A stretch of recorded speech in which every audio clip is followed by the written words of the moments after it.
ISKCON Mangalore వారి level 2 క్లాస్లో 17వ అధ్యాయం 2వ భాగంలో ఉన్నాము. అందరికీ స్వాగతం. ఓం అజ్ఞానతిమిరాంధస్య జ్ఞానాంజనశలాకయ చక్షురున్మిలితం యేన తస్మై శ్రీ గురవే నమః. నమో ఓం విష్ణుపదాయ కృష్ణప్రేష్ఠాయ భూతలే శ్రీమతే భక్తి వేదాంత స్వామిన్ ఇతి నామినే. నమస్తే సరస్వతి దేవి గౌరవాణి ప్రచారిణే నిర్విశేష శూన్యవాది పాశ్చాత్య దేశధారిణే. హే కృష్ణ కరుణా సింధో దీనబంధో జగత్పతే గోపేశ గోపికా కాంత రాధాకాంత నమోస్తుతే. తప్త కాంచన గౌరాంగి రాధే బృందావనేశ్వరి వృషభానుసుతే దేవి ప్రణమామి హరిప్రియే. జయ శ్రీ కృష్ణ చైతన్య ప్రభు నిత్యానంద శ్రీ అద్వైత గదాధర శ్రీవాసాది గౌర భక్త బృంద. హరే కృష్ణ కృష్ణ కృష్ణ హరే హరే, హరే రామ రామ రామ హరే హరే. హరే కృష్ణ కృష్ణ కృష్ణ హరే హరే, హరే రామ రామ రామ హరే హరే. హరే కృష్ణ కృష్ణ కృష్ణ హరే హరే, హరే రామ రామ రామ హరే హరే. హరే కృష్ణ హరే కృష్ణ కృష్ణ హరే హరే, హరే రామ రామ రామ హరే హరే. హరే కృష్ణ. సో 17వ అధ్యాయం పేరు శ్రద్ధాత్రేయ విభాగ యోగము. అంటే శ్రద్ధ 3 రకాల శ్రద్ధలు. 3 రకాలు అంటే సత్వరజస్తమో గుణాలలో ఉన్న శ్రద్ధలు అని చెప్పుకున్నాము. సో ఇందులో కొన్ని ఆన్సర్స్, ఒకే ఒక ఆన్సర్ వచ్చింది. తామసిక గుణం గురించి తెలుసుకున్నాం మాతాజీ. తామసిక గుణం గురించి 14వ అధ్యాయంలో తెలుసుకున్నాం. తామసిక గుణమే కాదు, 3 రకాల గుణాల్లో ఏ పనులైనా ఎలా చేస్తాం అన్నది చూసాం. సో మన జీవితంలో మనం ప్రతి ఒక్కరికి శ్రద్ధ ఏదో ఒక దాని మీద ఉంటుంది. నమ్మకాలు, ఆహారం తింటాము, అందరం చేసే పనులు, తప్పనిసరిగా చేసే పనులు ఇవి. ఏది దేని మీద ఒక దాని మీద మనకి శ్రద్ధ ఉంటుంది. నమ్మకం, శ్రద్ధ అంటే నమ్మకం. అలాగే అందరం ఆహారం తీసుకుంటాం, అందరం యజ్ఞం చేస్తాం. అంటే నిజంగా అందరం చేస్తామా? అగ్ని ముందు కూర్చుని మంత్రాలు చదువుతూ ఎంతమందిని చేయగలం? ఇక్కడ యజ్ఞం అంటే అందుకని అర్థం ఏమిటి? అందరూ యజ్ఞాలు చేస్తారు అంటే అర్థం ఏమిటి? ఎవరైనా చెప్పగలరా? చెప్పగలిగితే చాట్ బాక్స్ లో టైప్ చేయండి. ఇది చాలా ఇంపార్టెంట్ అని చెప్పాను. 2nd లెవెల్ కూడా పూర్తయిపోతుంది. యజ్ఞం అంటే డీపర్ మీనింగ్ ఏమిటో మీకు తెలియాలి. సో యజ్ఞం అంటే ఏమిటి? అందరం చేసుకున్నాము అంటే మరి మనందరం అటువంటి యజ్ఞాలు చేయలేము. మంత్రాలు చదువుతూ అగ్ని ముందు కూర్చుని మహా చేస్తే ఏ పురోహితులను పిలుచుకుని లైఫ్ లో 1 or 2 times చేస్తామేమో. మరి యజ్ఞం నిత్యము చేసే పనులు ఇవి అంటున్నారు. శ్రద్ధ అందరికీ దేనిమో దాని మీద శ్రద్ధ, నమ్మకం ఉంటుంది. కొంతమందికి ఏమో మరి భౌతికత్వం మీద ఉంటుంది, సుఖాల మీద ఉంటుంది, కొంతమందికి భగవంతుడి మీద ఉంటుంది. ఇలా రకరకాలుగా ఏదో ఒక దాని మీద నమ్మకం, శ్రద్ధ ఉంటాయి ఒక్కొక్కరికి. సో ఆ శ్రద్ధ అనేది ఎలా ఉంటుంది? ఆహారం ఎలా అందరం ఆహారం తీసుకుంటాం, అందరం యజ్ఞం చేస్తాం అంటున్నారు. ఏ యజ్ఞం అది? అందరికి స్వభావం ఉంటుంది, మంచో చెడో అందరికి ఒక స్వభావం ఉంటుంది కదా. అందరం మాట్లాడుతూ ఉంటాం, ఎప్పుడు వాక్కు ప్రతి ఒక్కళ్ళం మాట్లాడుతూ ఉంటాం. మనస్సు, అందరికి మైండ్ ఉంటుంది. దానం, ప్రతి ఒక్కళ్ళం దానం కూడా చెయ్యాలని చెప్తున్నారు. అంత ఇంపార్టెంట్. ఆహారం ఎంత తప్పనిసరిగా తీసుకుంటామో దానం చేయడం కూడా అంత తప్పనిసరి అని చెప్పి దీని అర్థం. సో ఇవన్నీ మరి రోజువారీ మనం చేయవలసిన పనులు జీవితంలో. ఇవి ఎలా చేస్తాము అంటే సత్వరజస్తమో గుణాలలో ఎలా చేస్తామో ప్రతిదీ చెప్పి, కాబట్టి సత్వగుణంలో చేసినట్లే చెయ్యాలి అని చెప్పారు. రజోగుణంలో తమో గుణంలో ఎలా చేస్తారో ఎందుకు చెప్పారు అది తెలుసుకుని మనం ఆ రకంగా చెయ్యకుండా ఉండాలి అని, చెయ్యకుండా సత్వగుణంలో చేసినట్లు నేర్చుకోవాలి అని 3 రకాలు వివరించి చెప్పారనమాట డీటెయిల్డ్ గా భగవంతుడు. సో యజ్ఞము, జపయజ్ఞం, మంత్ర జపం, ఇది ఈజీగా ఆన్సర్ ఉందని నిజమే మంత్ర జపం చేస్తున్నాము. మరి ఇంకా అది ఇంకా డీపర్ మీనింగ్ ఏమిటి? అది ఒక్కటేనా యజ్ఞం? సరే మనం కొంచెం సేపు యజ్ఞం చేస్తాం, మంత్ర జపం చేస్తాం. 24 గంటలు చేస్తున్నామా? మరి కొంతసేపు చేస్తాం, ఒక 2 అవర్స్ 3 అవర్స్ జపం చేయడం. అందరూ జపం చేయడం జపయజ్ఞం. జపం చెయ్యాలి, జపయజ్ఞం, సంకీర్తన యజ్ఞం మంచిదని చూసాము, గుడ్. ఇంకా కొంచెం మీనింగ్ లో ఇంకొంచెం డీపర్ అంతరార్థం ఉన్నది. ఆ మీనింగ్ ఏమిటో ఎవరు చెప్పలేకపోతున్నారు. జపం అనేది ఎగ్జాంపుల్, అసలు మీనింగ్ ఏమిటి? ఫలితాన్ని గురించి ఆశించకుండా చేసే కామ్య కర్మలు, వీటిని యజ్ఞంగా తెలుసుకోవచ్చు. రాజేశ్వరి మాత వెరీ గుడ్. సో మనం ఏ ఫలితాల్ని ఆశించకుండా ఏ పని చేసినా భగవదర్పితం అనుకుంటూ మనం, యజ్ఞం అంటే ఏమిటి? భగవంతుడికి అర్పించడం. సంకీర్తన యజ్ఞం కూడా అంతే. మరి జపం చేస్తున్నాం అంటే భగవన్నామాన్ని తలుచుకుంటూ ఆయనకు అర్పిస్తున్నాం కదా. అలాగే ఏ పని అయినా సరే భగవంతుడికి అర్పించి చేయగలిగినప్పుడు, అర్పించి చేయడం అంటే ఏమిటన్నది నెక్స్ట్ ప్రశ్న. అర్పించినప్పుడు మనం దాని నుండి వచ్చే ప్రతిఫలాల్ని నాది అని ఆశించకూడదు. ఏదొచ్చినా అది భగవంతుడు ఇచ్చిన ప్రసాదం అనుకుని తీసుకోవాలి. ప్రసాదం అనుకున్నప్పుడు అది లాభమైన నష్టమైన ఎటువంటిదైనా, కష్టమైన సుఖమైన మనం దాన్ని ప్రసాదం, భగవత్ ప్రసాదం అని భక్తితోనే స్వీకరించాలి. అది యజ్ఞం. ఏ పనైనా అలా చేసి ఏదొచ్చినా భగవత్ ప్రసాదం అనుకున్నప్పుడు అది యజ్ఞంతో సమానం. స్వభావం అందరికీ మరి ఏదో ఒక స్వభావం, మంచితనమో రజోగుణమో తమో గుణమో ఏదో ఉంటుంది. మాట, మనసు, దానం, మనం ఆల్మోస్ట్ మనస్సు వరకు కూడా కవర్ చేశాం ఇందులో. సో సత్వగుణంలో ఉండే మనుషులు దేవతలు పూజిస్తారు, రజోగుణం వాళ్ళు యక్షరాక్షసులు, తమో గుణంలో ఉండేవారు భూత ప్రేతాలు. ఆ తర్వాత ఆహారం ఉందంటే సత్వగుణం వాళ్ళు మరి ఇలా మంచి ఆహారం, బుద్ధి బలం, ఆరోగ్యం, ఆనందం, సంతృప్తి ఇచ్చేవి, రసవంతం, పుష్టికరం, ఆరోగ్యకరం. ఇక కాయగూరలు, పళ్ళు, పాలు, మరి ధాన్యాలు ఇటువంటివి తీసుకుంటారు. ఇక టూ మచ్ చేదు గాని, పుల్ల గాని, ఉప్ప గాని, వేడి గాని, పదునుగా అంటే మరి ఘాటుగా అలా ఫ్రైడ్ ఫుడ్స్, ఇవన్నీ రజోగుణం వాళ్ళ ఆహారాలు. ఇవి దుఃఖాన్ని, బాధని, రోగాన్ని కలిగిస్తాయి అని ఎగ్జాంపుల్స్ ఇలా చూపించారు. తర్వాత తమో గుణం వాళ్ళు తినడానికి 3 గంటల ముందు చేసిన ఆహారం రుచి లేనిది, కుళ్ళినది, వాసన పట్టింది, ఇతరులు తినగమి అంటే ఒక పద్ధతి లేకుండా ఇష్టం వచ్చినట్లు ఆహారాన్ని పడేసి తినడం.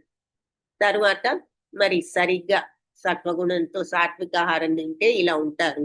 ఇష్టం వచ్చినట్లు తింటే మరి ఇలా బాడీ కూడా పెరిగిపోతుంది. మరి సాత్విక ఆహారం చూసాం, పళ్ళు, పాలు, ధాన్యాలు. రజోగుణం మరి ఇలా కొంచెం ఎక్కువగా కారాలు, ఘాటుగా ఫ్రైడ్ ఫుడ్స్, కాఫీలు, టీలు ఇటువంటివి. ఆ తర్వాత తమో గుణంలో ఉంటే ఇక మాంసాహారాలు, తినకూడనివి, విపరీతంగా 3 స్కూప్స్ ఐస్ క్రీమ్, ఇటువంటివన్నీ తమో గుణ ఆహారాలు. మరి సత్వగుణం మరి ప్రశాంతతని ఇస్తుంది, నిర్మలత్వాన్ని ఇస్తుంది. రజోగుణం కోరికల్ని, అలజడిని కలిగిస్తుంది. తమో గుణం బద్ధకాన్ని, సోమరితనాన్ని మరి కలిగిస్తుంది, అజ్ఞానం. ఇక ఇప్పుడు ఈ యజ్ఞం ఎలా చేయాలి అంటే ఇలాగే మరి శాస్త్రాలు చెప్పినట్లు ఇది నా బాధ్యత అనుకుంటూ ప్రతిఫలాసక్తి లేకుండా దృఢ సంకల్పంతో చేసేది సత్వగుణ యజ్ఞం. అందుకని ఎగ్జాంపుల్ చెప్పుకున్నాం, సంకీర్తన యజ్ఞము అని. సో యజ్ఞము అంటే ఏమిటి అంటే ఇలా ఏదైనా ఒక మన పనులు డ్యూటీ ప్రకారం మన విధిగా బాధ్యత అనుకుంటూ, ప్రతిఫలం మీద కోరికతో కాకుండా బాధ్యత అనుకుంటూ చేయగలగడం యజ్ఞం. ఎగ్జాంపుల్ మరి మనం సంకీర్తన, నామస్మరణ చేసిన ఏదో పుణ్యం కోసం అన్నట్లు కాదు, భగవంతుణ్ణి స్మరించాలనే ఉద్దేశంతో చేయాలి. తర్వాత ప్రతిఫలాపేక్ష, దీనికి ఆపోజిట్, ప్రతిఫలాపేక్షతో అహంకారం కోసం చేసే యజ్ఞం రజోగుణ యజ్ఞం. ఇంకా శాస్త్రాలు వద్దు అని చెప్పిన పనులు చేస్తూ వేద మంత్రోచ్చారం లేకుండా, దక్షిణ లేకుండా, అశ్రద్ధతో అవతల వాడికి నష్టం కలిగించేటట్లు చేసే పనులు తమోగుణ యజ్ఞం. వీళ్ళు అన్ని తీసుకొచ్చి షాపుల్లోవి, ఇంట్లోవి, రోడ్డు మీద దహనం చేస్తున్నారు కదా, ఎవరికి ఉపయోగం లేకుండా అందరికి నష్టాన్ని కలిగించే పనులు తమోగుణ యజ్ఞం. తర్వాత ఇక తపస్సు చూసాం. శారీరక తపస్సు అంటే మరి భగవంతుణ్ణి, బ్రాహ్మణుల్ని, గురువుల్ని, తల్లిదండ్రుల్ని, పెద్దల్ని పూజించడం, పవిత్రంగా ఉండడం, శుచిత్వం, సరళత్వం, బ్రహ్మచర్యం అంటే మనస్సును అలా పవిత్రంగా ఉంచుకోగలరు, అహింస, ఇవన్నీ శారీరక తపస్సు. ఇంకా మానసిక తపస్సు గురించి ఏం చూసాము? మనస్సును చెడు ఆలోచనలు లేకుండా పవిత్రంగా ఉంచుకోవడం, అది మానసిక తపస్సు. సత్యం, ఇక వాక్ తపస్సు కూడా చూసాం. సత్యం, ప్రియం, హితం, ఎదుటివాడి అసలు నిజం మాట్లాడాలి, ఎదుటివాడికి ప్రియంగా మాట్లాడాలి, ఎదుటివాడికి హితకరంగా ఉండాలి, ఉద్వేగం లేకుండా మాట్లాడాలి. ఇది తర్వాత నిత్యము వేద పారాయణ చేయడం, ఇవన్నీ కూడా వాకుకు సంబంధించిన తపస్సు. మనస్సుకు సంబంధించిన తపస్సు ఏమో మరి తృప్తి, సరళత్వం, మౌనం, ఆత్మనిగ్రహం, అస్తిత్వం, పవిత్రంగా ఉంచుకోవడం మనస్సును, ఇవన్నీ మానసిక తపస్సు. చెడు ఆలోచన లేకుండా నిర్మలంగా ఉండడం. అంతవరకు 17th వరకు చూసాం. ఇలా దివ్యమైన శ్రద్ధతో కేవలం భగవంతుడి కోసమే భౌతిక వాంఛ లేకుండా చేసే ఈ 3 తపస్సులు కూడా సాత్విక తపస్సులు అని చెప్పుకున్నాం. ఏది? మానసిక తపస్సు, వాక్ తపస్సు, శారీరక తపస్సు. ఇక ఈ ఈ తపస్సు అనేది ఇప్పటి వరకు సత్వగుణంలో ఎలా ఉంటుందనేది చూసాం కదా. ఇప్పుడు రజోగుణంలో ఎలా ఉంటుంది, తమో గుణంలో ఎలా ఉంటుందో కూడా చెప్తున్నారు మాట. సత్కారమాన పూజార్థం తపోదంభేన చైవయత్ ప్రియతే తదిహ ప్రోక్తం రాజసం చలమధ్రువం. ఇతరుల నుంచి సత్కారం పొందాలి, గౌరవం పొందాలి, సన్మానం చేయించుకోవాలి, పూజలు చేయించుకోవాలి అని దంభేన, గర్వంతో చేసే తపస్సు రజోగుణ తపస్సు. ఇది అధ్రువం, అచలం అంటే అస్థిరం, స్థిరమైనది కాదు, అశాశ్వతం కూడా అని చెప్తున్నారు. ఇతరుల నుండి గౌరవం, సన్మానం, పూజలు పొందడం కోసం గర్వంతో చేసే తపస్సు రజోగుణ తపస్సు. ఇది అస్థిరం మరియు అశాశ్వతం. సో ఇక్కడ ఇతను కంప్యూటర్లో మొహం దూర్చేసి ఎంతో శ్రద్ధగా పనిచేస్తున్నాడు, పాప రజోగుణం అంటారేమిటి, ఇంత కష్టపడి పనిచేస్తున్నాడు అని డౌట్ వస్తే, ఎందుకు చేస్తున్నాడు అంటే అందరూ పొగడాలి, అబ్బాయి ఎంత త్వరగా పూర్తి చేశాడు, ఎంత తెలివిగలవాడు అందరిలోకి అనే మాట కోసం చేస్తున్నాడు. పని పూర్తి చేయడం ఇది నా బాధ్యత అనుకోలే. సో పని చేసినా కూడా నువ్వు ఏ రకమైన భావాలతో చేస్తున్నావు, నీ ఫీలింగ్స్ ఎటువంటివి, నీ మెంటాలిటీ ఎటువంటిది అనే దాని మీద ఈ రజోగుణం, తమోగుణం, సత్వగుణం అనే పదం ఆధారపడి ఉంది. సత్వగుణం వాళ్ళు పని చేయొచ్చు, కానీ వాళ్ళు ఎలా చేస్తున్నారు, మరి ఇది నా బాధ్యత అనుకుని చేస్తున్నాడు. రజోగుణం వాడు అదే పని చేయొచ్చు, సత్వగుణం వాళ్ళకంటే కూడా ముందు చేయొచ్చు, కానీ ఎలా చేస్తున్నాడు, ఇది ముందు చేస్తే నాకు ప్రైజ్ వస్తుంది, లేదా నన్ను అందరూ పొగుడుతారు, నేను చాలా తెలియగలవాడిని అంటారు అనే మాట అనిపించుకోవడం కోసం చేస్తున్నాడు. సో పని ఒకటే అయినా భావం వేరు, ఆ భావాలను బట్టే గుణాలు ఉంటాయి. అందుకే భగవంతుడు భావప్రియుడు. మన యొక్క ఆలోచన విధానం ఎలా ఉంది వీళ్ళు అన్నది చూస్తున్నారు, కానీ భగవంతుడు మనం చేసిన దానికన్నా వాళ్ళు మనం ఒకే పని చేసినా వీళ్ళే భావంతో చేస్తున్నారు, వాళ్ళే భావంతో చేస్తున్నారు. ఇంకా అది రజోగుణం, అందరితో పొగిడించుకోవడానికి చేసే. ఇక తమోగుణం ఉంది అంటే తపస్సు ఎలా ఉంటుంది తమోగుణంలో? మూఢగ్రాహేణాత్మను యత్పీడయ క్రియతే తపః పరస్యోత్సాదనార్థం వా తత్తామసముదాహృతం.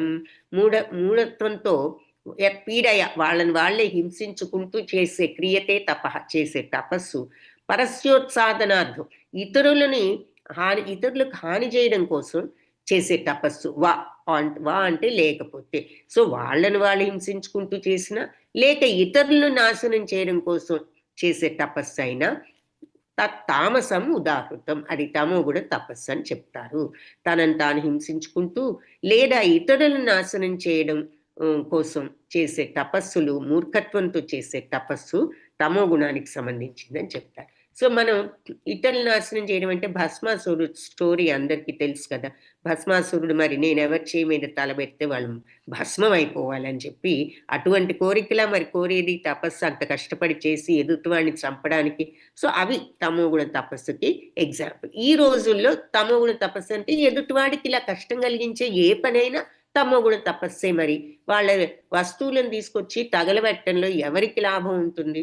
సో తమోగుణ తపస్సు ఈ రోజుల్లో ఎగ్జాంపుల్ అది. ఇప్పుడు అన్నీ చెప్పేసుకున్నాము. ఇప్పుడు దానం ఒక్కటి మిగిలింది. సో శ్రద్ధ, ఆహారం, యజ్ఞం, స్వభావం, వాక్కు, మనస్సు అన్నీ చూసాం. ఇప్పుడు దానం ఎలా ఉంటుందో చూద్దాం 3 గుణాల్లో. దాతవ్యమితి యద్దానం దీయతేనుపకారిణే దేశే కాలే చ పాత్రే చ తద్దానం సాత్వికం స్మృతం. సో ప్రతిఫల వాంఛ లేకుండా సరి అయిన సమయంలో సరి అయిన ప్రదేశంలో యోగ్యుడైన వ్యక్తికి కర్తవ్యం అనుకుంటూ ఆ భావనతో ఇచ్చే దానం సత్వగుణ దానం అని చెప్పబడుతుంది. అంటే నాకేదో ఉంది, నేను గొప్పవాణ్ణి అనే గర్వంతో కాకుండా ఇది నాకు నేను ఉన్నది అంటే ఇలా నలుగురికి సరి అయిన యోగ్యులకి అవసరమైన వాళ్ళకి ఇవ్వడానికే భగవంతుడు నాకు ఈ అవకాశాన్ని ఇచ్చారు అనే ఇది నా బాధ్యత అనుకుంటూ చేసిన దానం సత్వగుణ దానము.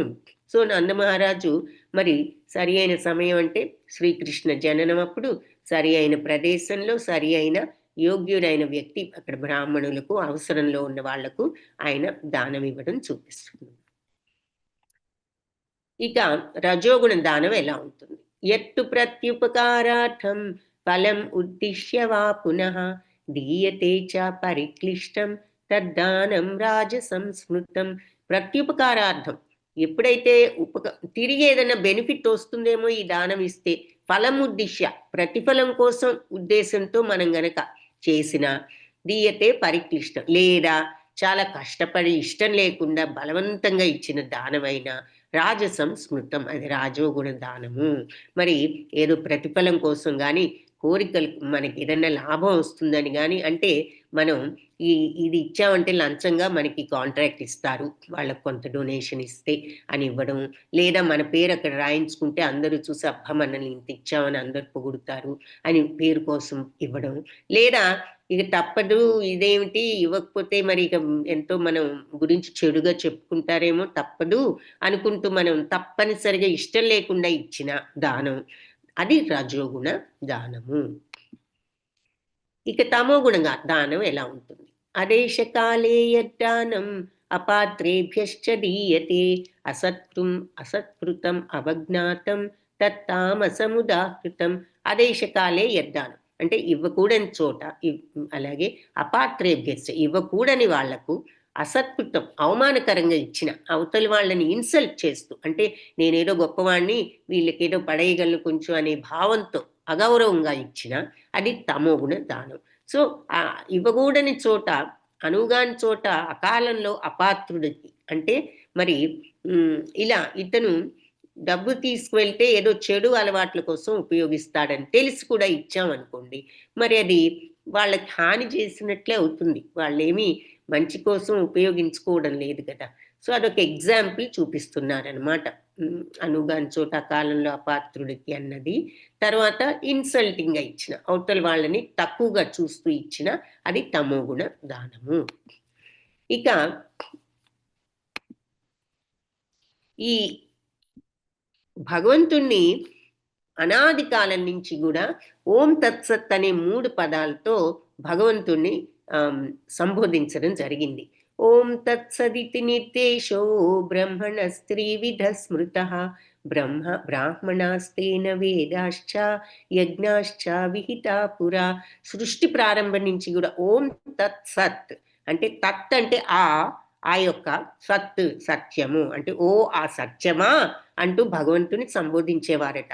3 పదాలు పరబ్రహ్మాన్ని సూచించడానికి వాడబడ్డాయి సృష్టి ప్రారంభం నుంచి కూడా. అంటే బ్రహ్మదేవుడి దగ్గర నుంచి మొట్టమొదట్లోనే ఈ పదాలు వాడారు. భగవంతుడి సంతృప్తి కోసం వేద పఠనం, యజ్ఞాలు చేసినప్పుడు బ్రాహ్మణులు ఈ 3 పదాలను ఉపయోగించారు అని చెప్పి ఈ పదాల యొక్క ప్రాముఖ్యతను ఇక్కడ వివరిస్తున్నారన్నమాట. ఓం తత్సత్ అన్నది.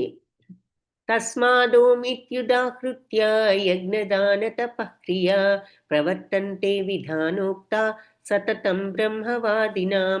కాబట్టి శాస్త్రాలు చెప్పినట్లుగా ఇక్కడ యజ్ఞమైన, దానమైన, తపస్సైన ఈ పనులన్నీ కూడా మరి ప్రవర్తంతే విధానోక్త చేస్తున్నారు. ఎవరు? శాస్త్ర నియమాలు, విధానాన్ని అనుసరించి సతతం బ్రహ్మవాదిన ఈ దివ్యతత్వం తెలిసిన వాళ్ళందరూ కూడా ఎల్లప్పుడూ ఈ రకంగా శాస్త్ర నియమానుసారం యజ్ఞము, దానము, తపస్సులను చేసే ఈ ఈ దివ్యతత్వవేత్తలు మరి భగవంతుని పొందడానికి ఇలా ఓంకారంతో ప్రారంభిస్తారు.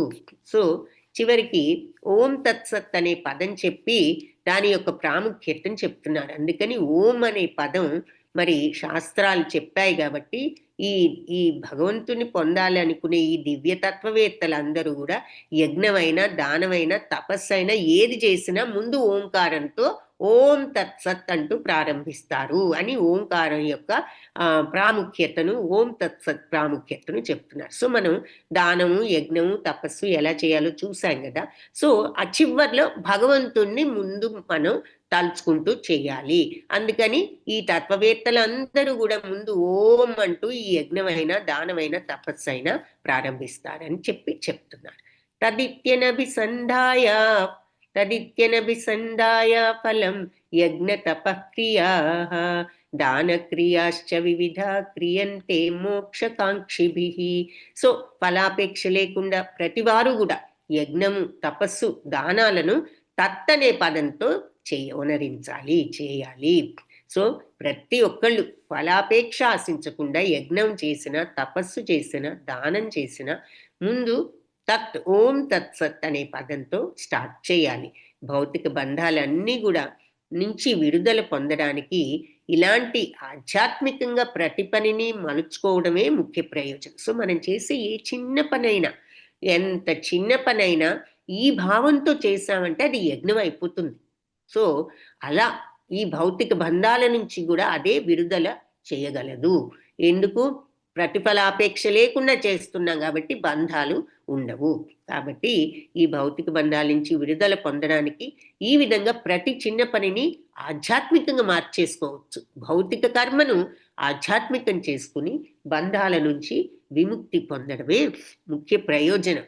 ఈ ఓం తత్సత్ అనేది మనకి ఆ విధంగా ఉపయోగపడుతుంది. అంటే అన్నీ చెప్పి యజ్ఞవిలా, తపస్సులా, దానవిలా, ఆహారమిలా అని చెప్తూ చివరికి మీరు ఏ పని చేసినా ముందు ఈ రకంగా భగవంతుడికి సమర్పించండి ఓం తత్సత్ అంటూ.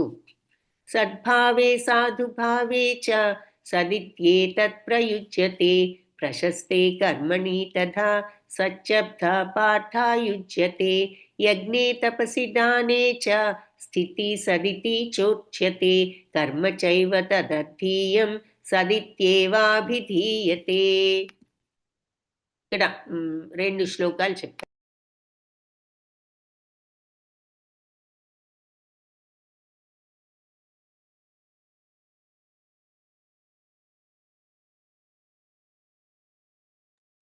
ఏమిటా 2 శ్లోకాలు అంటే, భక్తి అనే యజ్ఞానికి పరమ లక్ష్యం భగవంతుడు.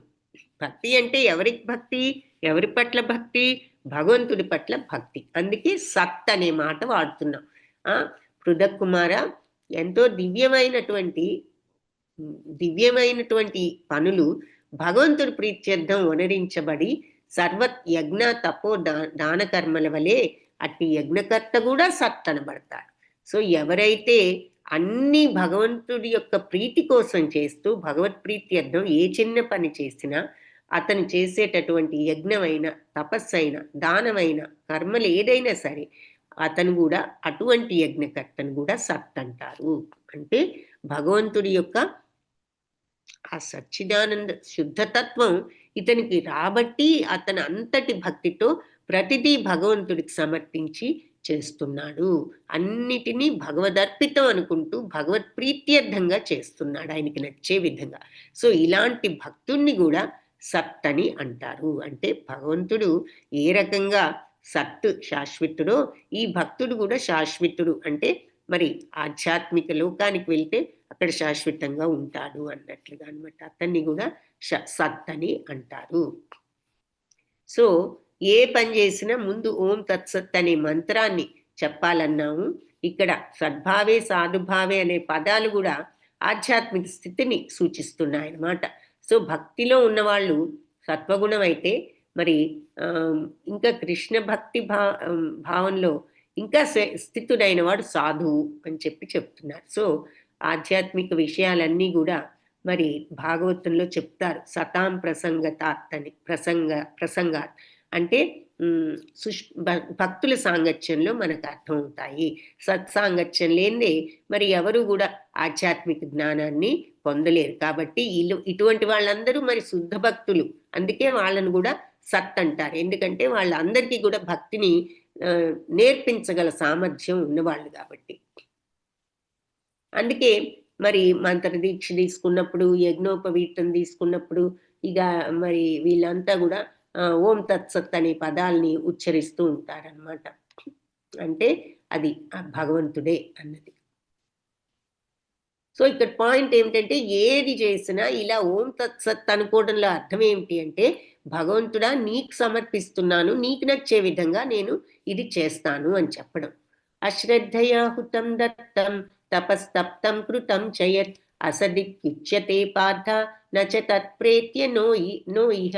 అశ్రద్ధతో చేసే హుతం యజ్ఞమైనా, దత్తం దానమైనా, తపస్సైనా అది మరి అశ్రద్ధతో చేసినప్పుడు అది అశాశ్వతం అంటున్నారనమాట. అసత్ ఇచ్యతే, అది అసత్యం అనే చెప్పబడుతుంది. పార్థ నచ తత్ప్రేత్య నో ఇహ. అది మనం మరణించిన తర్వాత అయినా లేదా ఇప్పుడు ప్రస్తుత జీవితంలో అయినా ఉపయోగపడదు. పరమ పురుషుడి మీద, భగవంతుడి మీద శ్రద్ధ లేకుండా చేసే యజ్ఞమైనా, దానమైనా, తపస్సైనా అశాశ్వతం, అసత్ అని కూడా చెప్పబడుతుంది.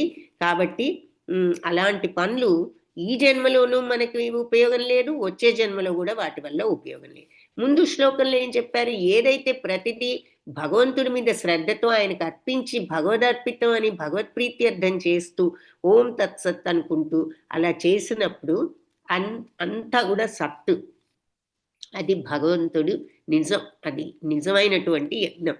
అలా కాకుండా అశ్రద్ధతో చేస్తే ఇవేవైనా సేమ్ పని ఒకటే, కానీ శ్రద్ధ ఉందా శ్రద్ధ లేదా దానిని బట్టే సత్తు అని అసత్ అని పిలువబడుతుంది. శ్రద్ధ లేనప్పుడు అసత్ అవుతుంది, బంధాలు ఏర్పడతాయి. శ్రద్ధ ఉంటే సత్ అవుతుంది, బంధాలు ఏర్పడవు, తద్వారా మోక్షం వస్తుంది.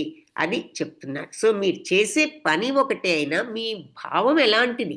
మీరు శ్రద్ధతో చేస్తున్నారా, భగవంతుడి మీద భక్తితో చేస్తున్నారా, మీరు ప్రతిఫలాసక్తితో ఈ స్వార్థ భావంతో చేస్తున్నారా? అది ఇక్కడ లాస్ట్ శ్లోకాలో చెప్పింది. సో శ్రద్ధ లేకుండా, భగవంతుడి మీద విశ్వాసం లేకుండా చేసే యజ్ఞమైన, దానమైన, తపస్సైన అశాశ్వతం. ఇది అసత్తు. ఇది ఈ జన్మలో గాని తరువాత జన్మలో గాని పనికిరానిది. వాంఛాకల్పతరుభ్యశ్చ కృపా సింధుభ్య ఏవ చ పతితానాం పావనేభ్యో వైష్ణవేభ్యో నమో నమః. హరే కృష్ణ. ఇంతటితో ఈ 17వ అధ్యాయాన్ని మరి ఫినిష్ చేశాము. రేపటి నుండి 18వ అధ్యాయం చూద్దాం. ఇది కొంచెం పెద్ద అధ్యాయం, ఒక 3-4 days పడుతుంది ఫినిష్ చేయటానికి. హరే కృష్ణ. హరే కృష్ణ మాతాజీ.